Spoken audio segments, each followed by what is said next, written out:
C'est moi le ressenti que j'ai après une visite comme celle-ci, c'est que c'est une façon différente de redécouvrir ce Parc des Princes en fait. C'était l'objectif, de se dire aujourd'hui que le Parc des Princes, qui n'a pas été donc visité depuis maintenant 5-6 ans, devait réouvrir, mais avec on n'a pas la même histoire que les autres clubs. On n'a pas, on est le plus jeune club européen, comme vous le savez.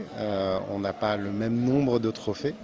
Donc je pense que c'est aussi un autre moyen de proposer une visite un peu différente et de remettre le supporter, qu'il soit fan du Paris Saint-Germain ou qui a envie de participer à ce jeu-là, au centre du jeu. Au vu de de l'effervescence, depuis le 30 novembre, les réservations sont lancées et à première vue, c'est déjà un carton. On va pas parler de Escape carton, Game mais et parce que Parc des Princes, les deux mots ensemble, en fait, ça donne envie quoi, tout de suite. je pense que le Parc des Princes est quelque chose que les Parisiens, les Français et les étrangers aimeraient visiter en dehors des jours de match.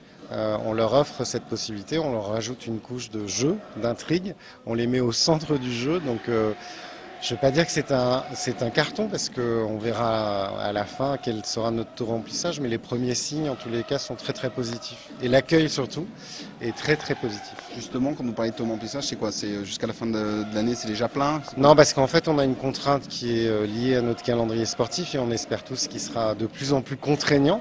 Mais je dirais que on a établi 60 jours à peu près sur lesquels on est vraiment serein. Donc voilà, il faut qu'on remplisse ces 60 jours. On a une capacité de 100 à 150 personnes par demi-heure.